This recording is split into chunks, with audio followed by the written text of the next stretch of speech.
Alléluia. Est-ce que quelqu'un peut acclamer Jésus, le roi des gloires?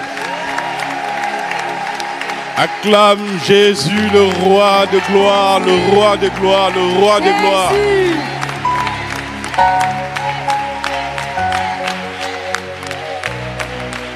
Alléluia. Alléluia. Est-ce que tu peux t'asseoir dans la présence du Seigneur?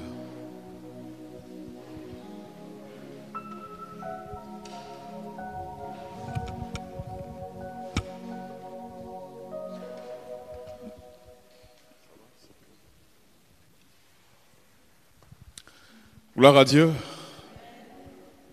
Avant toute chose, frères et sœurs, je voudrais avec vous rendre grâce au Seigneur pour ce temps qui permet, cette activité qui vient clôturer donc au sein de notre communauté l'année pastorale. Je veux dire merci à tous les frères, toutes les sœurs de la communauté, toutes ces personnes qui ont œuvré ici à Choisy-le-Roi durant toute cette année et des personnes qui ont travaillé également depuis que le diocèse de Créteil nous a confié cette paroisse. Il y a eu ici donc le père Étienne, notre modérateur. Il y avait le père Sylvain, le père Félix. Aujourd'hui, nous sommes également avec notre provincial et gardien, le père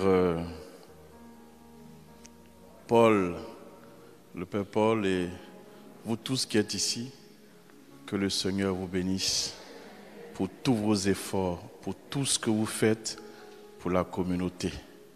Qu'il vous bénisse au-delà de vos espérances. Alléluia.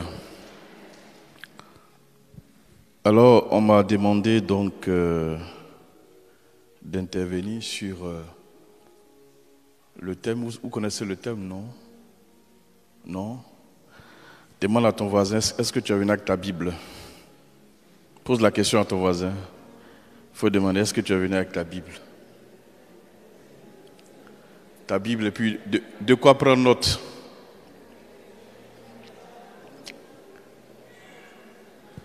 Qui est venu avec sa Bible? Qui est venu avec sa Bible? Qui est venu sans sa Bible? Ah! Soit tu es dans l'un des cas où il ne sait pas où tu es. Qui est venu sans sa Bible? Voilà, il faut bien lever. Il faut dire à ton voisin qui est venu sans sa Bible, il faut lui dire, il faut changer un jour. Dis-lui voisin, il faut changer un jour.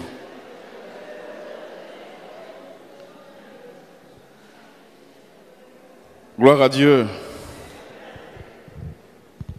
Alors pour ceux qui sont venus avec la Bible, on va ensemble prendre 1 Jean le chapitre 5. 1 Jean le chapitre 5.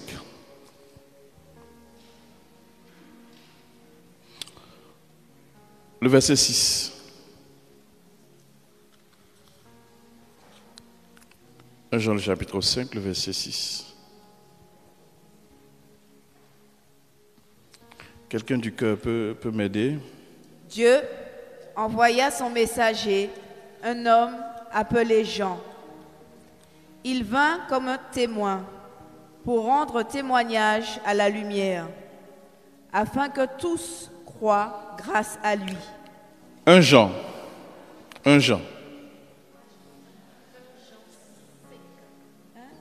Jean chapitre 5, le verset 6. Voilà. Chapitre 5, verset 6. Pardon, je reprends. Quand Jésus le vit étendu à terre et apprit qu'il était malade. Non. C'est Jésus-Christ qui est venu à nous. Faut te calmer. Hein? Voilà, faut pas écouter les autres là. Ok. Allons-y tranquillement. Vous qui êtes à côté d'elle, ne l'embrouillez pas. C'est lui, Jésus-Christ. On reprend tout doucement.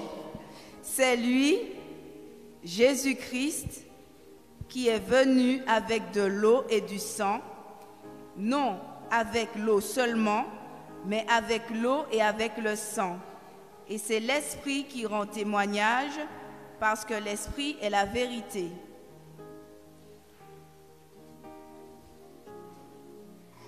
Tu as fini? Je continue.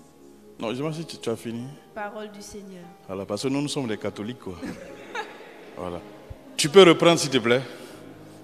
C'est lui, Jésus-Christ, qui est venu avec de l'eau et du sang. Non avec l'eau seulement, mais avec l'eau et avec le sang. Et c'est l'Esprit qui rend témoignage, parce que l'Esprit est la vérité. Parole du Seigneur.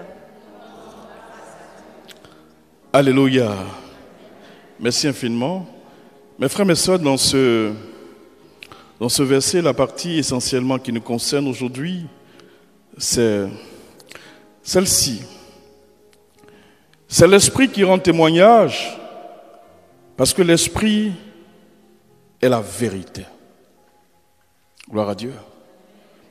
C'est l'Esprit qui rend témoignage, parce que l'Esprit est la vérité.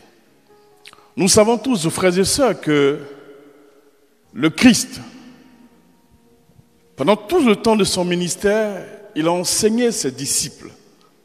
Et quand il allait s'en aller, il a commencé à mettre l'accent sur le Saint-Esprit. Et il a même dit que c'est dans votre intérêt, il vous est avantageux que je m'en aille afin que vienne l'Esprit Saint. Et dans le livre des Actes des Apôtres, au chapitre 1er, le verset 8, il dit ceci, que vous recevrez une force. Quand le Saint-Esprit viendra sur vous, alors vous serez mes témoins. Jésus préparait ses disciples à témoigner de lui. Mais aucun disciple ne pouvait convenablement témoigner de lui sans avoir reçu l'Esprit Saint. Car c'est l'Esprit qui vient au secours de notre faiblesse. C'est l'Esprit qui vient au secours de notre incapacité. De sorte à ce que un homme qui hier n'était capable de rien, quand l'Esprit Saint arrive dans sa vie, nous voyons la marque de Dieu, nous voyons ce que Dieu est à même de faire dans la vie de cette personne. Et mes frères et sœurs, comme le disait le pape Paul VI, les hommes de notre temps ont plus besoin de témoins que de maîtres. Mais pour que nous soyons de vrais témoins, nous avons tous, d'une façon ou d'une autre, besoin du Saint-Esprit. Le témoin, c'est celui qui atteste de ce qu'il a vu ou de ce qu'il a vécu. De sorte à ce que son témoignage puisse rendre véridique un certain nombre de faits. Celui qui n'a pas vu une chose ne peut pas dire convenablement la chose. Et vous et moi, dans cette portion de la parole que nous venons d'entendre tout à l'heure, mes frères et mes sœurs, l'Esprit qui rend témoignage, parce que l'Esprit est la vérité. Un être humain pourrait peut-être se lever, dire ce qu'il veut, mais ce qu'il veut peut ne pas rejoindre la pensée de Dieu. Il n'y a que l'Esprit Saint qui a même de nous faire entrer dans la pensée même de Dieu. Et pour témoigner convenablement du Seigneur, mes frères et mes sœurs, nous, en tant qu'êtres humains, nous sommes limités. Nous pouvons avoir la volonté. Mais l'expérience nous démontre que, quoi que nous ayons la volonté, mes frères et mes sœurs, nous pourrons croire une chose aujourd'hui. Nous pourrons prendre une chose pour vrai aujourd'hui, mais chemin faisant, on constate que ce que nous avons cru comme vrai est en réalité une chose fausse. C'est-à-dire qu'on est à même de se tromper. On peut également s'appuyer sur des êtres humains. On peut croire la parole de quelqu'un. Mes frères et sœurs, dans nos relations humaines, quand les gens ne sont pas convenablement touchés par le Seigneur, toutes nos relations sont teintées d'intérêt. Quelqu'un avec vous, marche avec vous, dans son esprit, il a déjà calculé ce pourquoi il marche avec vous. Il marche avec vous par intérêt. De sorte à ce que la personne sur qui vous pourrez vous appuyer aujourd'hui, chemin faisant, vous allez découvrir sa véritable nature. Et vous allez vous dire, je me suis donc trompé. Vous avez cru pour vrai ce qui en réalité, dès le départ, était faux. C'est pourquoi la Bible déclare, maudit quiconque met sa confiance à un homme. Laisse-moi te dire, si tu n'as jamais expérimenté la trahison, sois rassuré, elle va t'arriver. Ce n'est ni une prophétie, ce n'est ni une révélation, mais c'est un fait. Et si nous-mêmes nous expérimentons notre limite, et si nous voyons dans les êtres humains également leur incapacité, alors la seule personne à qui nous pourrons faire confiance, c'est le Seigneur seul. Car lui seul détient la vérité. Quand Dieu dit une chose, ce qu'il dit est vrai. Ce que Dieu dit de ta vie est ce qu'il y a de vrai. L'homme peut te regarder et dire des choses qui ne sont pas vraies. Mais quand Dieu dit une chose sur ta vie, elle est vraie. Même si elle n'est pas encore manifeste, ce que Dieu a dit sur ta vie est ce qu'il y a de vrai. C'est pourquoi la Bible déclare ceci, que même si la promesse n'est pas encore, attends-la, elle s'accomplira. Elle s'accomplira certainement. Quand Dieu dit une chose, même qui n'est pas encore arrivée, parce qu'il est le Dieu qui, déjà dans le présent, voit le futur. Et quand il voit le futur, il proclame sur ta vie des choses futures comme si elles étaient maintenant. Et donc c'est dans ta foi que tu marches pour que ce qui était dans le futur arrive dans le présent. C'est pourquoi quand il dit une chose, il veille à sa parole pour qu'elle s'accomplisse. Je vais te dire ce soir, qu'est-ce qu'il a dit sur ta vie? Un homme peut te mentir. C'est pourquoi un homme peut voir une femme et puis dire, je suis amoureux de toi. Et chemin faisant va dire, je ne sens plus rien. Mais Dieu, quand il dit, je suis amoureux de toi, il est amoureux de toi aujourd'hui, il est amoureux de toi demain, il est amoureux de toi dans l'adolescence, il est amoureux de toi dans la jeunesse, il est amoureux de toi dans la vieillesse. Quelles que soient les rides, quelles que soient les difficultés, lui, son oui est oui. C'est pourquoi il est le Dieu de qui nous pouvons nous fier, contrairement à un être humain. Et il dit, c'est l'esprit qui rend témoignage. Parce que l'esprit est la vérité. Frère. Contrairement à la vérité, mes frères et mes sœurs, il y a le mensonge, il y a l'apparence, il y a la fausseté. Frère, combien de personnes ne vivent toujours pas dans la fausseté, en vue d'obtenir telle ou telle chose? Le gars ne dit pas qui il est. Quand il vient là, il te blague. Comme il sait que toi, tu aimes le genre de personnes là, il se met dans ton genre. Donc quand il se met dans ton genre, quand toi tu le vois, tu dis c'est mon genre. Alors que c'est un faux type qui est là. Au fait, il ne fait que te servir ce que ton âme désire. Gloire à Dieu. Mais si tu n'as pas le discernement, tu ne sauras pas quelle est la vérité, frère. Parce que c'est la vérité de l'Esprit Saint qui nous permet de discerner la fausseté. Sinon, on va prendre la fausseté pour ce qui est de vrai. Tu vas marcher à quelqu'un, tu penses que tu connais la personne. Chemin faisant, quand tu la découvres en vérité, toi-même là tu es déçu. Gloire à Dieu. Je vais dire à quelqu'un ce soir, attache-toi à Jésus. Attache-toi à Jésus. Et pour que nous soyons des véritables témoins, mes frères, mes sœurs, le Seigneur nous donne son Esprit Saint. Et ce soir, ce que nous allons voir, c'est la place réelle du Saint-Esprit dans la vie du croyant. Car c'est l'Esprit Saint qui fait de nous des témoins. Alléluia. Mes frères, mes sœurs, quand l'Esprit Saint entre dans la vie d'une personne, il la bouleverse littéralement. Il la bouleverse totalement. C'est pourquoi la Bible déclare que quand quelqu'un est en Jésus-Christ, il est une nouvelle créature. Les choses anciennes sont passées, toutes choses deviennent nouvelles. Et pour nous, au cœur de l'Église, amen, le lieu par excellence ou le lieu véritable où nous recevons l'Esprit Saint, c'est au coup du baptême. Le baptême qui est le premier sacrement d'initiation dans la vie chrétienne.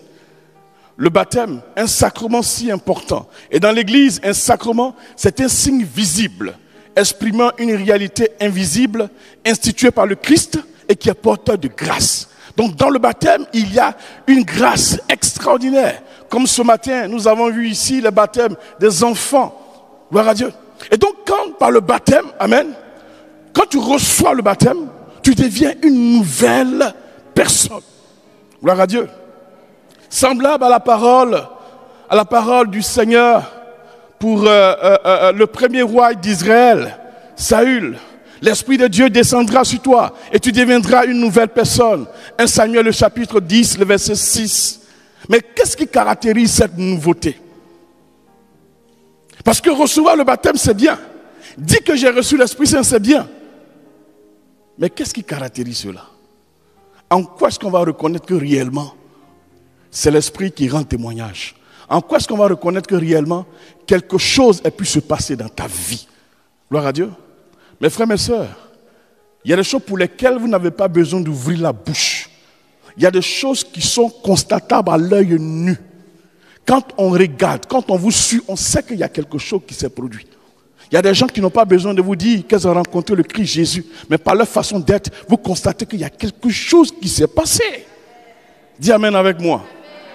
Frère, c'est pourquoi quand il arrive, amen, ce qui crée d'abord, c'est le renouvellement de l'être. Et quand je parle de renouvellement de l'être, vous savez, le renouveau arrive lorsqu'on prend conscience d'une chose.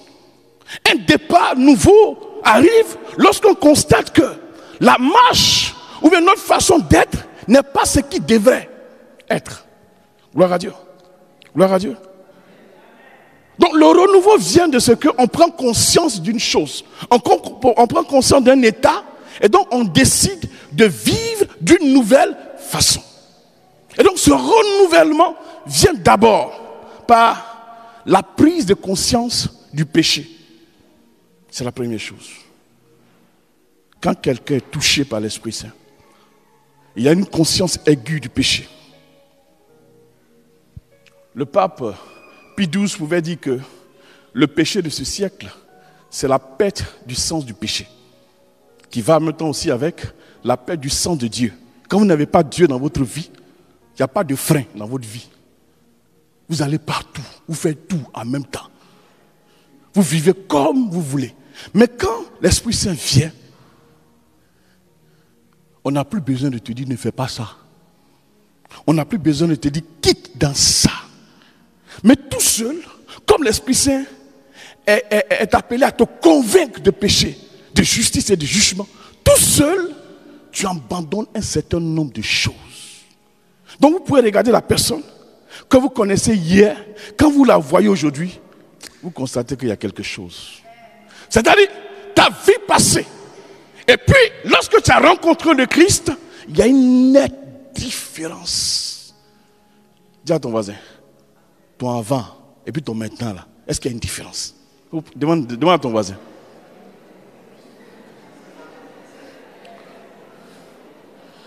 C'est la preuve. C'est la preuve que l'Esprit Saint est en train de travailler en toi. Ce n'est pas seulement le fait de venir à l'église. Non. Mais est-ce qu'il y a une transformation? Est-ce que quand on te voit, est-ce qu'en fait, il y a des choses que tu faisais hier, mais aujourd'hui, tout seul, tu as arrêté? De sorte à ce que les personnes qui te connaissaient, elles se posent des questions. On dit, il a changé. Elle a changé. Dis à ton voisin, est-ce qu'on a déjà dit ça de toi? Ah oui? Est-ce qu'on a déjà dit ça de toi? Si on n'a pas encore dit ça de toi, c'est la preuve que l'Esprit t'a fleuré, mais il ne t'a pas encore touché. Il ne t'a pas encore touché. Mais quand il te touche, il y a une transformation qui entraîne un renoncement, un changement de direction. Là où tu prenais de la joie à doubler les gens, à mentir, aujourd'hui, tu ne fais plus ça. On dit, elle a changé. C'est là. Elle ne fait plus ça où? Elle a changé. Il a changé. Quelquefois, on peut dire, elle prie, on dirait, elle est devenue religieuse. Son affaire de Dieu là. Maman pasteur. On m'a dit, ah, voilà le pasteur qui arrive. Il y a des surnoms, des sobriquets comme ça qu'on donne aux gens en qui on reconnaît qu'il y a une transformation. Mais si toi, il n'y a rien eu encore en toi, c'est qu'il faut te revoir. C'est qu'il y a quelque chose qui ne va pas encore. Gloire à Dieu. Il y a quelque chose qui ne va pas encore. C'est ça. Quand l'Esprit Saint vient, il touche cet aspect de ta vie. Et tout seul, tu quittes certaines situations. des situations de péché. Tu as peur d'offenser le Seigneur. Dans ton cœur, il y a la crainte de Dieu qui s'installe en toi. Il y a des gens que vous pouvez appeler, vous pouvez conseiller. Il y a des réunions de famille, on le fait à soi. On lui dit ceci, faut changer, mais il n'y a rien. Mais quand l'Esprit Saint touche cette personne toute seule, le changement arrive. Sans qu'une personne ne lui ait parlé, mais parce que Dieu s'est révélé et s'est manifesté dans la vie de cette personne. Voilà le changement, frère. C'est pourquoi il est bien de parler, il est bien de conseiller, mais il est mieux de prier pour la personne. Parce que quelquefois, quand vous parlez, ça énerve la personne. Quand vous dites on veut te voir, la personne sait déjà que vous faites, vous venez pour l'accabler. Ah oui. Mais quand on prend le temps de la prière, quand une maman prend le temps de la prière pour son enfant, la prière est plus forte que les paroles. Dans la prière, tu te tais parce que tu fais confiance à quelqu'un qui est plus fort.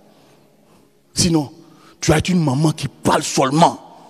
On entend sa voix tous les jours quand tu es Aboulaye, et Dieu où ça? On dit où elle a commencé encore. Tais-toi un peu et crie au Seigneur qui sait comment toucher ton fils, qui sait comment toucher ta fille, parce que c'est Dieu qui l'a créé. Donc le premier aspect du renouvellement, c'est ça.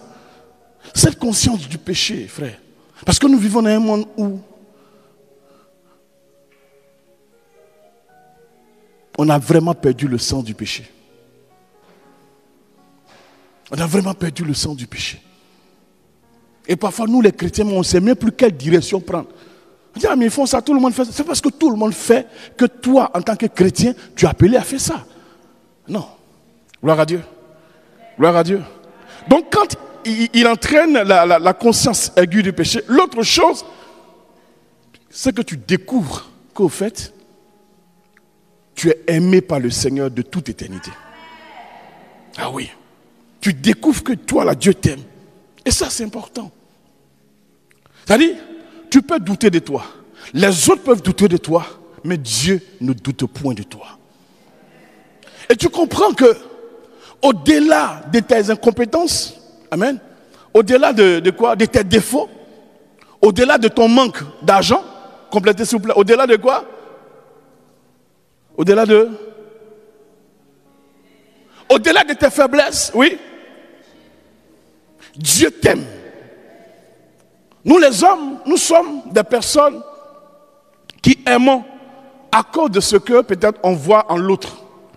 Mais Dieu là, il t'aime parce qu'il t'a créé, pas parce que tu as quelque chose d'extraordinaire en toi. Il y a des gens qui viendront en toi seulement lorsqu'ils auront quelque chose à gagner. Mais Dieu qui te connaît, il sait que tu as de la valeur. Même si les autres ne voient pas cette valeur, amen, quand l'Esprit Saint arrive en toi, il met en toi cette prise de conscience et il met en toi une assurance. Tu comprends qu'au fait, même si tu n'es pas allé loin à l'école, même si tu n'es pas diplômé, même si tu as des handicaps, tu comprends que Dieu t'aime tel que tu es. Et il t'aime parce qu'il t'a créé à son image et à sa ressemblance, mes frères. Et tu comprends alors, quand il dit dans sa parole que dans le psaume 139, amen, où il dit ceci que, alors que tu étais encore informe dans le ventre de ta mère, il te connaissait. Waouh, quelle délivrance. Quand tu comprends que tu es aimé de Dieu, tu n'attends pas que quelqu'un te dise je t'aime pour que tu sois heureux. Ah oui, mais parce que Dieu t'aime, tu es déjà heureux. Il y a des gens tant qu'on ne leur dit pas je t'aime, ils ne sont pas heureux. Dis-moi, est-ce que tu m'aimes? Je dis oui, je t'aime, mais pourquoi tu ne me dis pas que je t'aime? Il y a des femmes, il faut que chaque jour, leur époux puisse leur dire je t'aime matin, je t'aime midi, je t'aime le soir. Elle dit j'ai l'assurance que tu m'aimes maintenant. Gloire à Dieu. Mais avant que ton époux ne puisse t'aimer, celui qui a fait le ciel et la terre, celui qui t'a créé, il t'a déjà aimé alors que tu étais informe dans le ventre de ta mère. Quand tu comprends cet amour-là, ta façon d'être, ta façon de vivre change. Gloire à Dieu.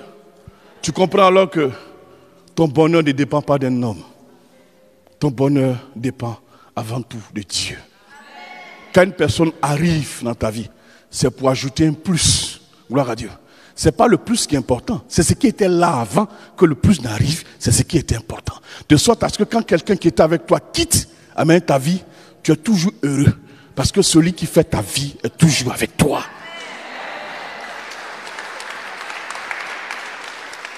Mes frères, mes sœurs, c'est cela.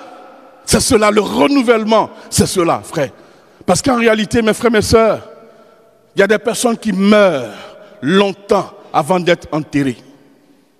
Pas parce qu'elles sont à la morgue, non. Parce qu'elles ont perdu qui elles étaient. Elles n'ont plus du tout confiance en elles. Elles vivent, mais en réalité, elles sont mortes. Elles attendent que le jour de leur mort. En réalité, parce qu'elles ont perdu de vue l'amour que Dieu avait pour elles. Laisse-moi te dire que l'amour que Dieu a pour toi ne dépend pas des gens avec qui tu vis, ne dépend pas de ta famille, mais dépend de lui seul, son plan de gloire sur ta vie.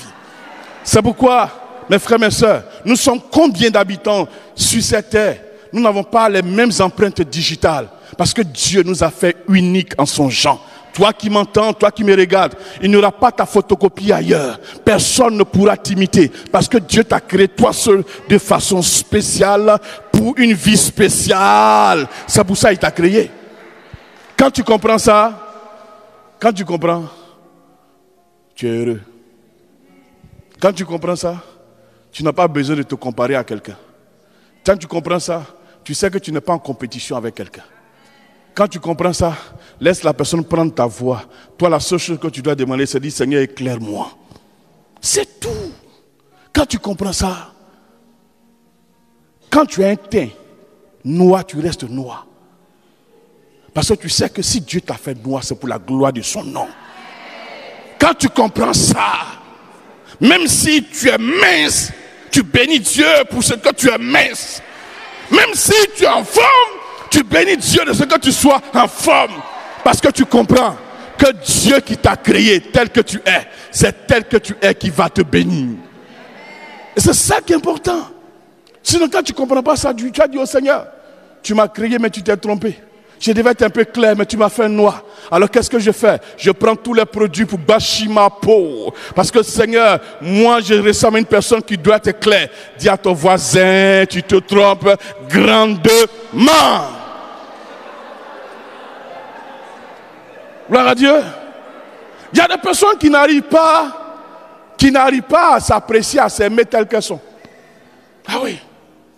Quand elles se regardent dans le miroir, elles disent, hey, si elle pouvait avoir le nez de Kofi, si elle pouvait avoir le teint d'Aya, amen. Dieu t'a fait, même si ton nez est comme ça, même si ta taille est comme ça, c'est dans ton comme ça là qui va glorifier son nom. Dans ton comme ça là, il a programmé quelqu'un qui va te regarder, il va te dire, voilà, c'est toi que je cherchais depuis. Dis amen avec moi. Regarde ton voisin et dis-lui, bénis Dieu tel que tu es. Dis-lui ça, dis-lui ça, dis-lui ça. Dis-lui ça, dis bénis Dieu tel que tu es. Gloire à Dieu. Gloire à Dieu. Dans le renouvellement, c'est la seconde chose, frère.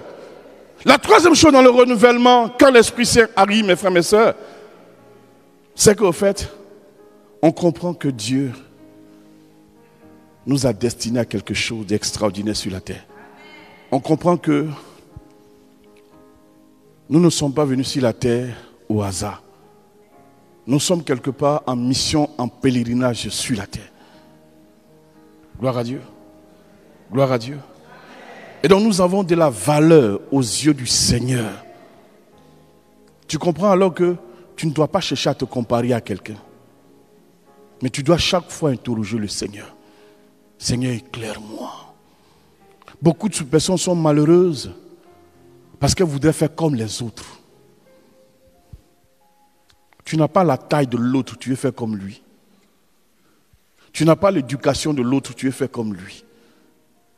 Parce que ta copine a ouvert un magasin, je ne sais de quoi, de mèches.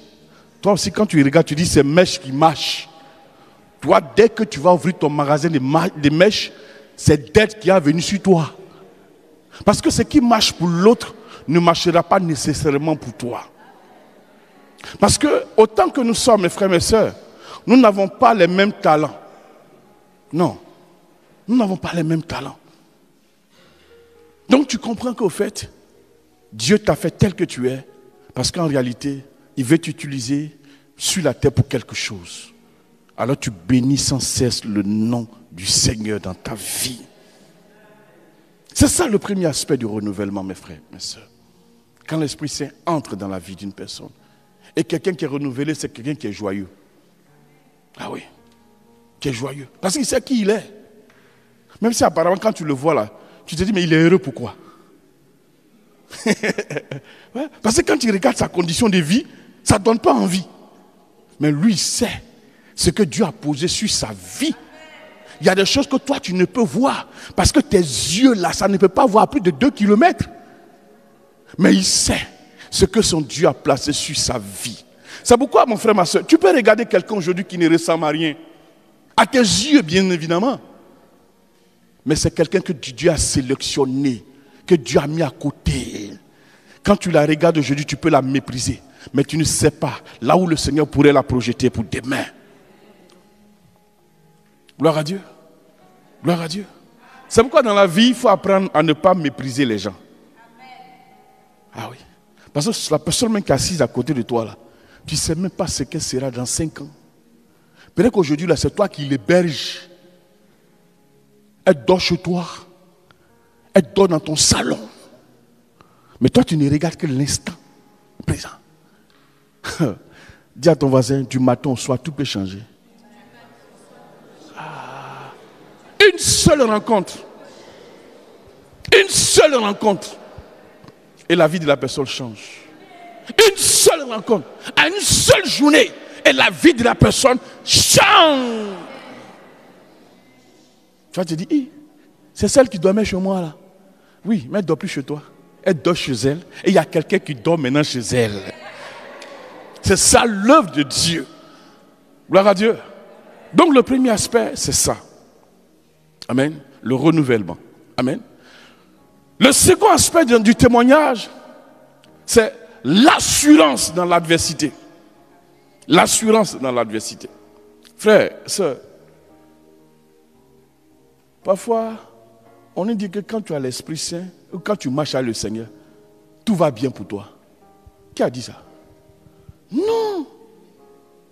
Non. Non, ce n'est pas évident. Ah oui, il y a l'adversité, il y a les tempêtes. Il y a des choses auxquelles tu ne t'attendais pas, qui vont arriver dans ta vie. Mais c'est au cœur de ces choses-là que le nom du Seigneur est glorifié. Ah oui. Mais dans l'adversité, le Seigneur te donne l'assurance. Le Saint-Esprit te donne l'assurance. Regardez, frères et sœurs, dans le livre des Actes des Apôtres, chapitre 16e, Paul et Silas ont été emprisonnés injustement. Et tard dans la nuit, des prisonniers spéciaux qui sont en train de chanter les louanges du Seigneur. Ils ont les mains et les pieds loués. Les mains et les pieds qui sont enchaînés. Vous avez déjà vu un prisonnier chanter? Non. Dans son cœur, il rumine même la vengeance. Mais ceux-là, dans la prison, ils sont en train de chanter. Et leur louange a déclenché la puissance du Saint-Esprit dans cette prison. Je vais dire à quelqu'un, apprends à bénir Dieu pour chaque situation que tu ne comprends pas dans ta vie. Ah oui, apprends à bénir Dieu. Et quand je parle d'assurance dans l'adversité, mes frères, mes sœurs, le premier aspect de l'adversité, c'est le combat spirituel. Le combat spirituel, frère. À partir du moment où tu es devenu chrétien, que tu le veux ou non, le diable va se déchaîner contre toi. C'est pourquoi 1 Jean, le chapitre 5, le verset 8 dit ceci. Soyez sobres et vigilants, car votre adversaire, le diable, rôde, cherchant qui dévorer. Il y a la réalité du combat spirituel, frère. Et nous constatons de plus en plus que les œuvres de la sorcellerie, les sciences ésotériques et mystiques se multiplient partout. Que tu le veux ou non, tu seras attaqué à partir du moment où tu as décidé de marcher avec le Seigneur. Gloire à Dieu.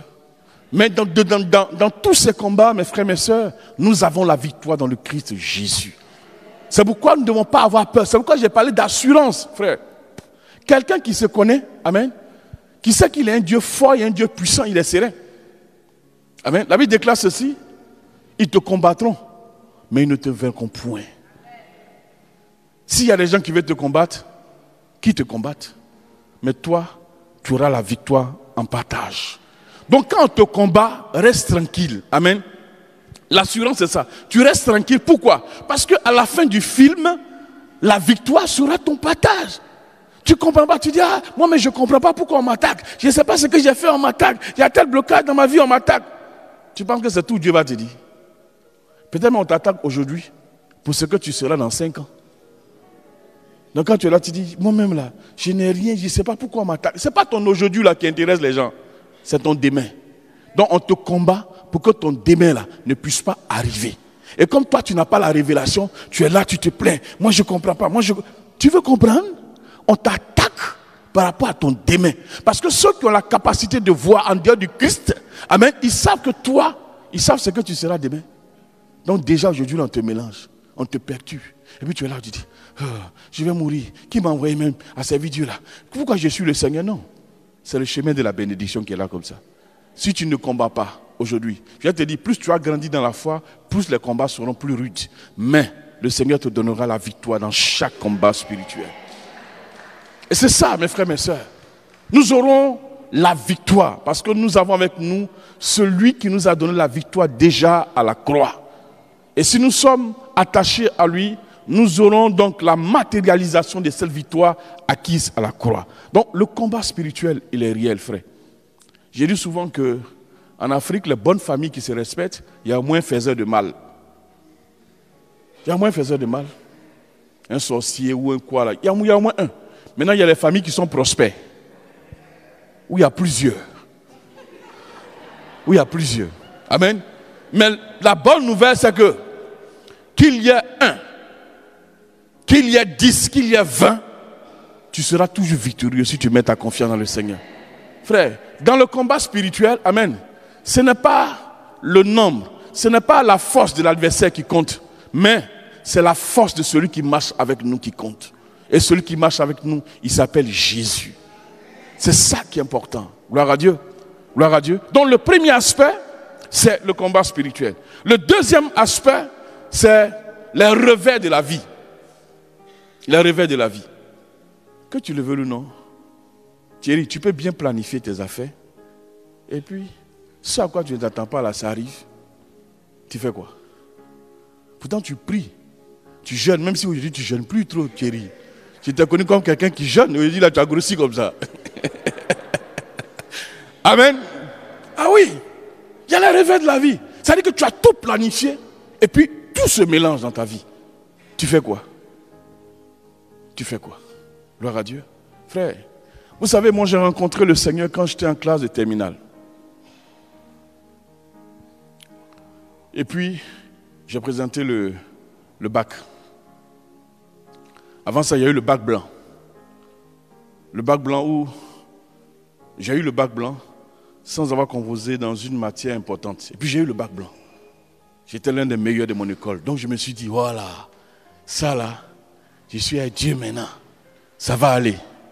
Mais je suis allé au vrai bac, Jean-Daniel. Et puis j'ai tapé poteau. Échec. Je me suis dit, c'est pas possible. Dieu. Donc attends, pourquoi je ne suis pas resté dans ce que je faisais avant? On m'a dit que ce Dieu-là donne le succès. Mais pourquoi je vais à l'examen et puis j'échoue? Pourquoi j'échoue à l'examen? C'est que Dieu n'est pas avec moi. Dis à ton voisin, tu t'es jamais posé cette question-là? Dieu avec toi et puis tu constates des échecs. Tu dis, mais où est Dieu? J'ai échoué.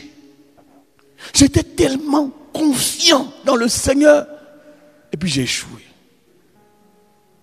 J'ai envie de dire que c'était ma première blessure. La première fois où Dieu m'a blessé, là, c'était là. Parce que je ne comprenais pas ça. Comment un Dieu fort, puissant, à cause de qui j'ai laissé tomber tout ce que je faisais. Je me suis rangé. J'ai dit, je compte sur l'Éternel. Et puis j'échoue. Gloire à Dieu. Et puis je suis allé, au cours des vacances, là, je suis allé à une retraite. C'est ma première retraite. Demande à ton voisin, est-ce que toi, tu as déjà fait retraite dans ta vie là même? Est-ce que tu as déjà fait retraite? Il faut déjà programmer. L'année prochaine, la communauté organise des retraites ici. Voilà, tous les jours, tu cours. Tu cours partout là. Il faut prendre du temps au Seigneur. Là, Dieu va te parler aussi, c'est important. Tu cours, prends du temps aussi pour le Seigneur. Un week-end là, ou bien l'argent de week-end là. Là, Dieu va te parler. On arrive à la retraite et mon voisin de chambre, dès qu'on nous a installés, il dit frère, c'était une retraite à l'euro nouveau. Il dit frère, Dieu me met à cœur une parole pour toi. Moi, j'étais déjà blessé. Et je prends la parole. Le Seigneur dit, mon fils, si tu prétends me servir, après toi, mis à l'épreuve. Il est refermé en même temps. Et le gars ne me connaissait pas. Mais le Seigneur n'a mis à cœur une parole qui venait me rejoindre dans mes interrogations. Comment Dieu pouvait faire cela? L'année qui a suivi, Dieu a eu pitié de moi. Il m'a donné le bac. Et quand il m'a donné le bac là, j'ai fait toutes les inscriptions dans les préinscriptions dans les universités d'Abidjan. J'ai été refusé. Le seul endroit où il me restait, et on était à un jour de la clôture, c'était l'université de Boaké. Donc, j'ai envoyé mes références à un cousin qui était là-bas. Il a fait ma préinscription. Et c'est là où j'ai été retenu. J'ai dit à Dieu, mais pourquoi tu m'envoies loin comme ça, dans un lieu où je ne connais pas? Mais plus tard, je vais comprendre que Dieu me voulait en ce lieu. C'est à Boaké que j'ai rencontré Jean-Daniel. C'est à Boaké que j'ai rencontré Fabrice Balou.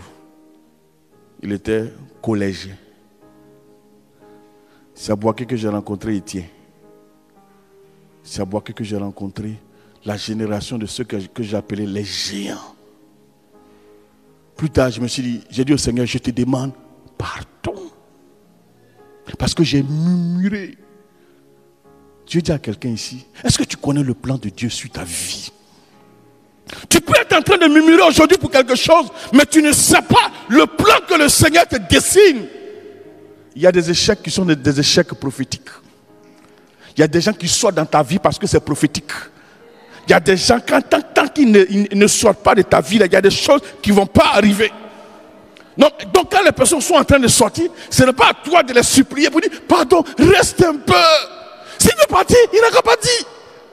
Il part pour que ce qu'il y a de meilleur arrive dans ta vie. Mais quand tu ne comprends pas ça, tu es dans des supplications charnelles. Tu dis, ça va, j'ai fait comment? Il faut rester. Tu veux que je fasse quoi? Que je me couche? Que je pile du foutu pour toi tous les jours?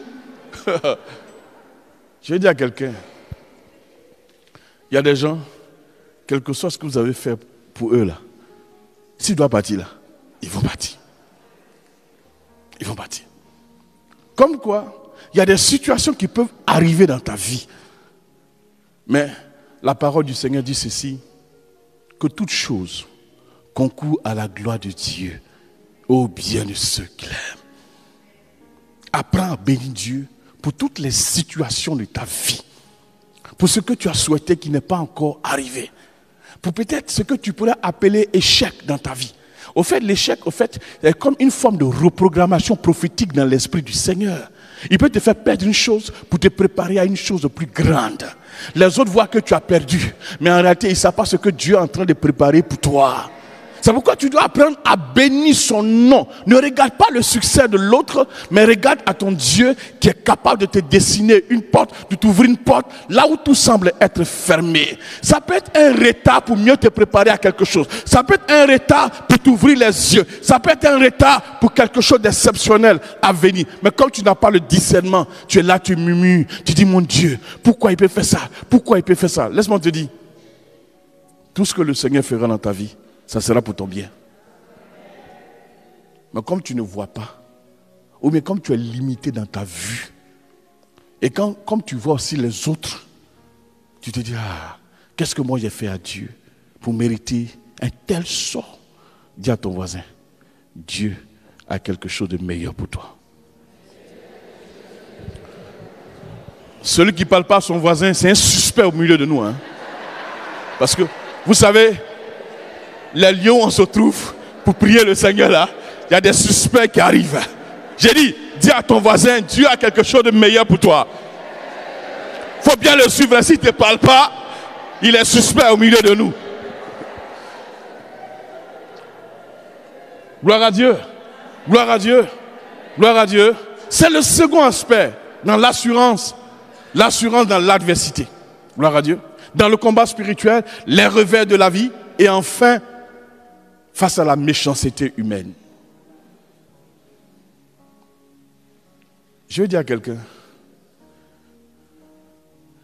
sur la terre ici, ce n'est pas tout le monde qui va t'aimer.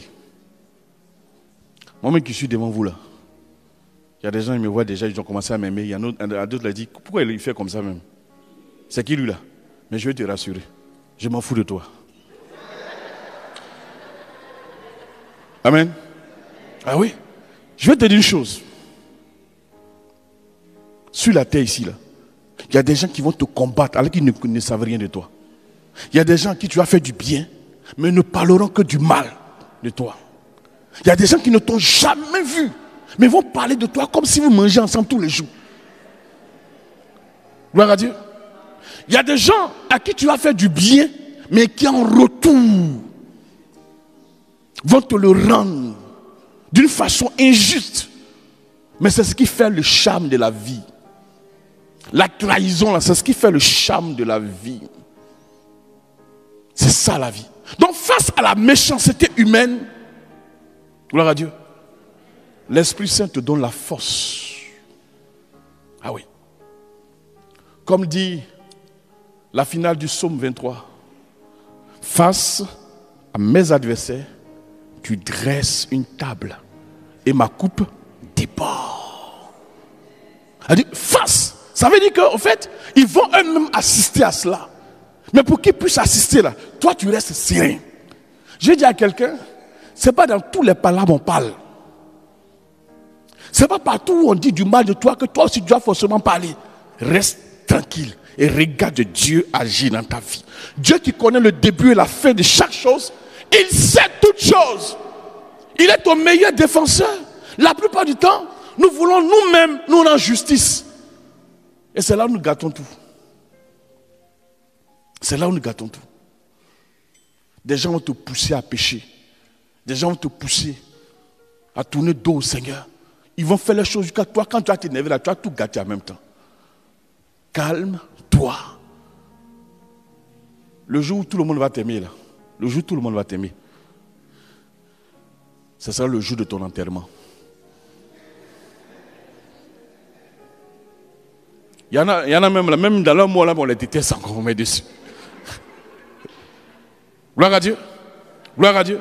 Donc, la méchanceté humaine, face à cette méchanceté humaine, l'Esprit Saint, mes frères, mes sœurs, nous donne l'assurance. Nous donne l'assurance. De sorte à ce qu'en fait, on ne regarde pas aux gens qui nous font du mal, gloire à Dieu, mais on regarde à Dieu. Et c'est ça qui est important. Je veux dire à quelqu'un, apprends à laisser chaque situation d'injustice au Seigneur. Apprends à faire ça. Ça va te grandir. Tu vas aller de l'avant. Ne cherche pas à t'excuser. Ne cherche pas à ce qu'on puisse te comprendre. Tu vas voir tel autre. Tu vas parler de ça. Tu as vu ce qu'ils m'ont fait. Moi je laisse. Mais tu as vu non? Tu as vu non? Toi tu me comprends un peu non? Tu sais que c'est vrai non? Dis à ton voisin. Ça ce sont les bébés qui font les choses comme ça. Ah oui? Un adulte là, il ne s'explique pas. Un adulte, il fait confiance à son Dieu.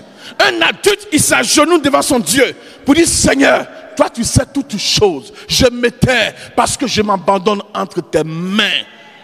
Et il continue sa route. Quand tu fais ça, ils vont tourner un matin. Je regrette ce que je t'ai fait. Et tu as envie de lui demander, est-ce que tu peux réparer le tort que tu m'as causé?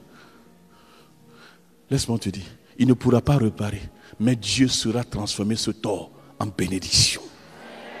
Je veux dire à quelqu'un, si les frères de Joseph savaient qu'en vendant leur propre frère, ce dernier deviendrait premier ministre en terre étrangère, il ne l'aurait jamais fait. Au fait, c'est ce qu'il voulait éviter là. C'est ce qui est arrivé. Je vais te dire à quelqu'un ce soir, les hommes peuvent se lever, comploter contre toi. Le complot même pourrait commencer par être exécuté. Ils verront la partie 1, ils verront la partie 2, ils verront la partie 3. Mais vers la partie 4, où ils vont s'attendre à ton achèvement, c'est là où Dieu va te révéler, il va manifester sa gloire dans ta vie. Si la femme de Potiphar savait qu'en mentant sur Joseph, ce dernier deviendrait son patron en Égypte, elle n'allait pas faire ça. C'est pourquoi face à la méchanceté humaine, l'Esprit de Dieu te donne la force de rester tranquille. De rester tranquille pour que tu puisses voir la gloire de Dieu arriver dans ta vie. Mes frères, mes sœurs, l'Esprit rend témoignage en nous parce qu'il donne l'assurance face à ce qu'on ne comprend pas, face à ce qu'on ne maîtrise pas. Et cela, mes frères, mes sœurs, est d'une importance capitale.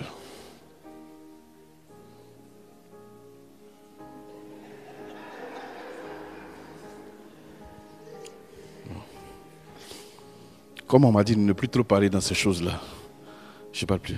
Mais ma fille, tu es sûr que tu as bien vu l'heure? C'est une question juste. Si tu me dis oui, je passe quoi? Oui. Elle-même, elle hésite. Bon, d'accord. De toutes les façons, je suis ici là. Est-ce que tu as venu m'arracher le micro? Gloire à Dieu. Gloire à Dieu. Voilà le second aspect. C'est-à-dire l'assurance dans l'adversité. Et cela est très très important, mes frères, mes sœurs. Et seul l'Esprit Saint est capable de faire ça. Gloire à Dieu. Le troisième aspect sur lequel je voudrais terminer, mes frères, mes sœurs, c'est la présence prophétique. Amen. Quand l'Esprit Saint arrive sur toi, amen, il fait de toi une personne dont la présence est porteuse d'espérance. Gloire à Dieu. Gloire à Dieu.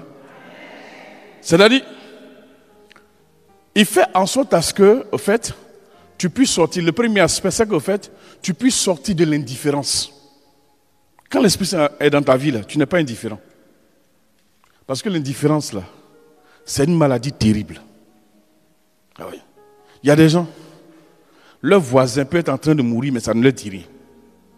Parce qu'eux, ils sont en sécurité. Ils savent que le gars, là, il n'a pas à manger, hein, mais ça ne leur dit rien. Voyez-vous, lors du mariage à Cana, amen, la Vierge Marie, constatant qu'au fait, il risque d'avoir une situation là, c'est elle qui va vers son fils pour dire, ils n'ont plus de vin. L'indifférence là, quand tu es chrétien renouvelé et que tu es indifférent, c'est que tu es malade quelque part. L'indifférence va faire que tu peux rester à côté de ton frère qui a un besoin urgent. Toi, tu as la possibilité de l'aider, mais tu fermes ton cœur. Ça ne te dit rien. Ou bien tu dis, bon, si c'est réellement chaud, là, il va venir à moi, il va me demander. C'est pas encore chaud. Dis à ton voisin, tu te prends trop au sérieux. C'est ça ton problème. Il y a des gens qui aiment ça. Ils aiment qu'au fait, on vient leur dire, j'ai besoin de ceci, j'ai besoin de cela. Puis on dit, oh, d'accord, d'accord. Moi-même là, les faux charismatiques, moi, moi-même, je sentais ça. Je sentais ça. Viens, je sentais ça. Il n'a rien senti. Gloire à Dieu. L'indifférence, frère. Le Saint-Esprit ne te rend pas indifférent. Et la Bible déclare dans le livre d'Apocalypse, le chapitre 3, le verset 16, parce que tu n'es ni chaud ni froid, je te vomirai. L'indifférence. Et que ce qui touche les autres, ça ne te dit rien. Parce que toi, tu n'es pas concerné des près. Tu n'es pas concerné des près. On dit, il y a la guerre là-bas. Tu dis, ah, c'est vrai, il y a la guerre. Mais Seigneur, protège-nous, protège-nous. Parce que ce n'est pas encore arrivé chez toi. On dit, il y a la famille là-bas. Tu dis, ah, d'accord, Seigneur. Merci, Seigneur. Mais qu'est-ce que tu fais? Qu'est-ce que tu fais? Le cœur qui est touché par l'Esprit est un cœur qui se met toujours en action. Est un cœur qui se lève pour toujours aider, pour voir ce qu'il y a lieu de faire. L'indifférence. Parce que ça ne te touche pas. Tu vois ta copine même là, tu sais que c'est chaud sur elle. Ce mois-ci, on dirait qu'elle ne peut même pas payer son loyer. Toi, tu peux, hein. Mais tu fermes ton cœur. Tu fais comme si tu ne vois pas. Pourtant, il y a des signes. Tu vois même des signes, tu vois que ça ne va pas. Tu dis, d'accord, j'ai vu, mais si c'est vraiment vrai, Seigneur, si c'est toi qui m'as parlé, Seigneur, permets qu'elle vienne me demander. Toi qui n'aimes pas les choses charismatiques, là, tout de suite tu deviens charismatique. Dis à ton voisin, il faut sortir de l'indifférence. Il faut sortir de l'indifférence. Gloire à Dieu. Quand tu es touché par l'esprit, amen, ce qui concerne les autres, ça te concerne toi aussi. Et parfois dans les foyers, ce qui brise les foyers, c'est l'indifférence. L'indifférence. L'indifférence fait que parfois, même monsieur, madame restent dans la maison et ne se parlent pas. Ce qui touche monsieur, madame ne se sent pas concernée. Ce qui touche madame, monsieur ne se sent pas concerné. Ah oui. Il y a des gens qui sont mariés, ils ne savent même pas, madame ne sait même pas où son mari, il a été son argent, où elle ne sait même pas. La seule chose qui l'intéresse, l'argent de salaire que tu as donné, l'argent de salaire que tu as donné. Tu ne sais même pas si c'est un braqueur ou un dealer. Indifférence totale. Sauf pour elle. Monsieur aussi, il a indifférence totale. Il ne sait même pas quels sont les besoins de sa femme. Il ne la regarde même pas. Si elle a changé de coiffure, ce n'est pas son problème. On dirait un vieux baoulé dans les broussailles de Boaké. Indifférence totale. Elle se dit aujourd'hui, là, je vais changer ça pour qu'elle puisse bien me regarder. Elle passe même, le gars même ne la regarde même pas. Donc elle se dit, c'est quelqu'un pour qui il ne faut même pas se tuer même. Il y a des femmes comme ça. Hein? C'est-à-dire, elle a regardé le gars jusqu'à elle a dit, lui là. Non, c'est fini ça. On ne fait plus d'efforts comme ça. Il y a des femmes comme ça. Gloire à Dieu. Sors de l'indifférence pour un renouveau de ta vie. Gloire à Dieu. Sors de l'indifférence. Amen. Amen. Donc la présence prophétique là, c'est ça. Sortir de l'indifférence. Et la seconde chose, c'est aiguiser son discernement. Aiguiser son discernement. Vous savez, les choix que nous faisons tous les jours sont ces choix-là qui vont nous propulser vers les grandes bénédictions ou qui vont nous éloigner de ces grandes bénédictions-là. Les choix qu'on fait. Si tu es là ce soir, c'est que tu as fait le choix d'être là. Tu aurais pu rester chez toi. Après-midi comme ça, aujourd'hui là, tu as fini de bien manger, tu dors. Mais si tu es venu, c'est parce que tu as fait un choix. Tu dis, je dois venir, je ne dois pas venir. Et puis on dit, il y a quelques grèves dans les transports. Bon, il y en a qui ont regardé comme ça, puis ils sont restés. Hein? Mais ils nous regardent. Que Dieu vous bénisse, là où vous êtes. Mais vous avez fait le choix de venir. Amen. Le discernement, mes frères, mes sœurs, est d'une importance capitale. Sinon, tu vas prendre pour vrai ce qui est faux. Le discernement. Savoir ce que Dieu veut. Savoir ce que Dieu attend de toi. Entre le vrai et le faux, tu choisis quoi? Gloire à Dieu. Hier, le modérateur Balou nous donnait ce témoignage de cette femme-là qui avait eu 2 propositions de boulot. Ah oui. Quand elle a demandé le discernement, on lui a dit de prendre pour 100 000 là, ce qui n'était rien d'ailleurs. Mais si c'était toi et moi là, il y a des choses, moi je ne cherche même pas de discernement. On va dire c'est tellement évident. On va dire il y a longtemps on a prié pour ça. C'est tellement évident. Laisse-moi te dire.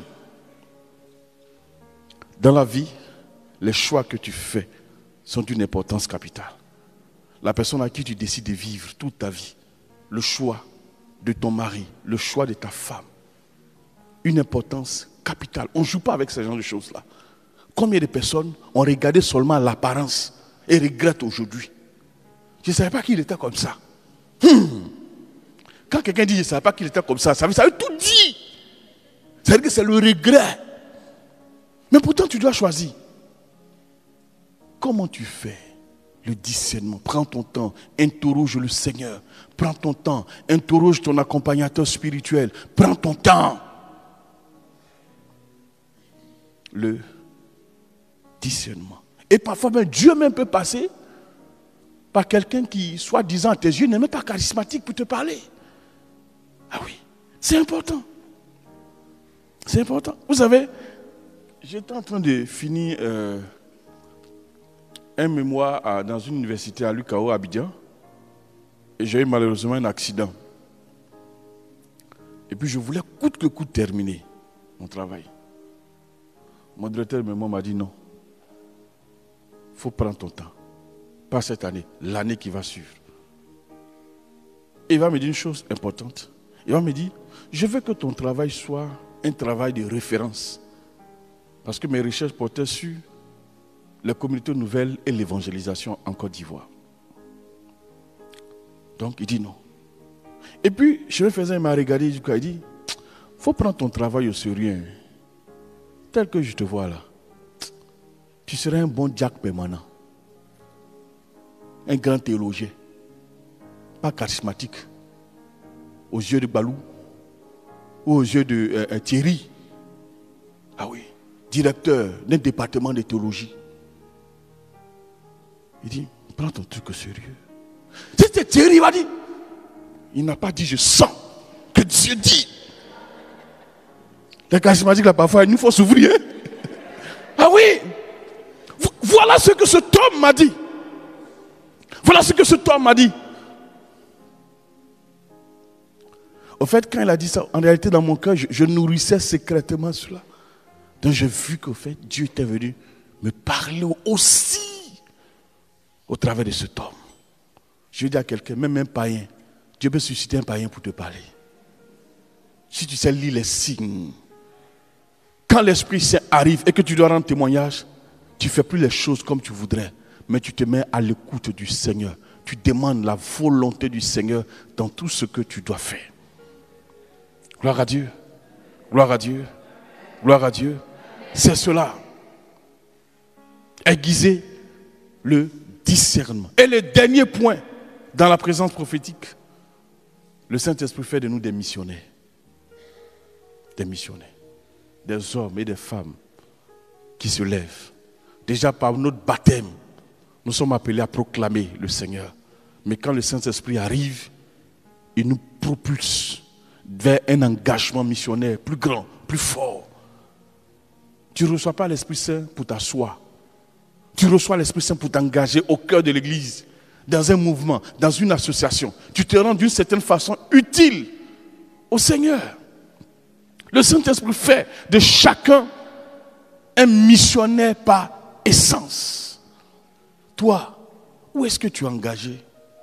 Qu'est-ce que tu fais pour l'œuvre du Seigneur? Qu'est-ce que tu fais pour que la parole du Seigneur soit proclamée? Qu'est-ce que tu fais pour que le nom du Seigneur soit connu? Pour que des gens puissent avoir leur vie être bouleversée par la parole du Seigneur. Ce soir, tu es venu certainement seul. Tu aurais pu inviter quelqu'un d'autre. Ou bien si tu dis allons la prière, on dit, toi tu pries maintenant. Où ça? Où on fait beaucoup de bruit là? Donc tu te caches et puis tu viens. Tu dis, priez pour moi doucement, je rentre chez moi doucement. Mais ce soir, laisse-moi te dire, l'Esprit Saint va bouleverser ta vie. Quelque chose, un feu va s'allumer en toi. Tu ne pourras plus te taire. Tu deviendras une nouvelle personne. Ce soir, le feu de l'Esprit sera allumé en toi. Mon frère, ma soeur, quand le Saint-Esprit arrive, donc, il bouleverse toute notre vie. Et je vais terminer en disant ceci. Pour nous, qui sommes des chrétiens catholiques, si nous voulons rendre un témoignage complet, un témoignage total, il nous faut prendre avec nous la bienheureuse Vierge Marie. Je lisais dans la Fioretti de Marie, ici, non loin d'ici, à Lourdes.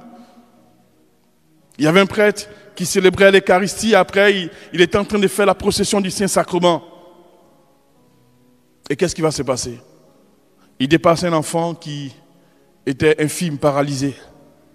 Et l'enfant regarde Jésus présent dans le très Saint-Sacrement, comme il en a eu tout à l'heure. Et il dit dans son cœur, toi Jésus, là tu passes et tu ne me guéris pas. J'irai le dire à ta mère. Voici la prière d'un enfant. Et comme poussé par l'Esprit, le Père se retourne. Il fait le signe de la croix avec le très Saint-Sacrement sur cet enfant. La puissance du Saint-Esprit saisit les jambes de cet enfant qui se lève et qui commence à marcher. Le miracle du Seigneur s'est accompli dans la vie de cet enfant. Parce que, il croyait en Jésus présent dans le très Saint-Sacrement. Et de deux, il croyait également en la puissante intercession de Marie auprès de son fils. Voici une chose importante. L'un de mes fils qui était curé d'une paroisse, et dans son territoire paroissial, il y avait un village. Et il devait y avoir la construction d'une voie.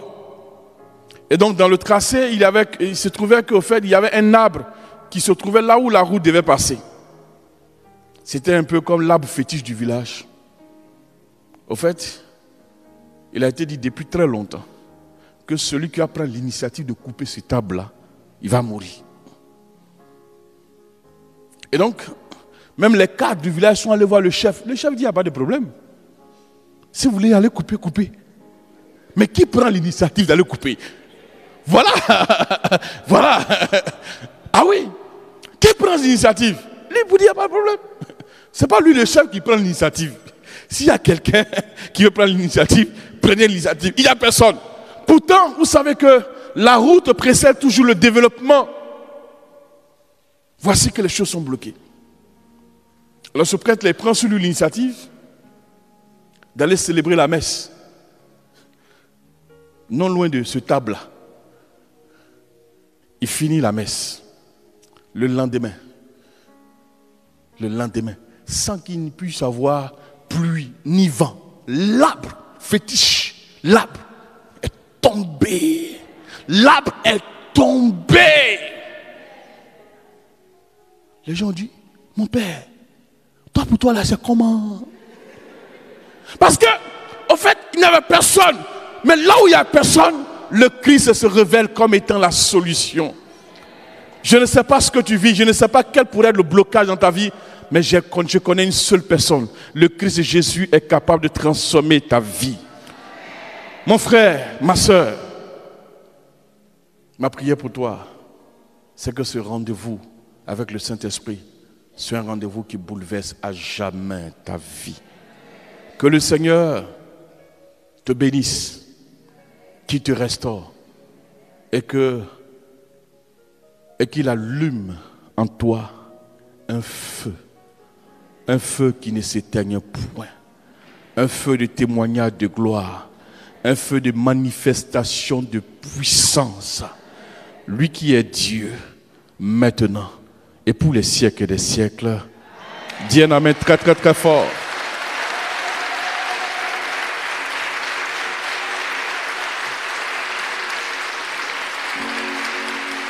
Alléluia.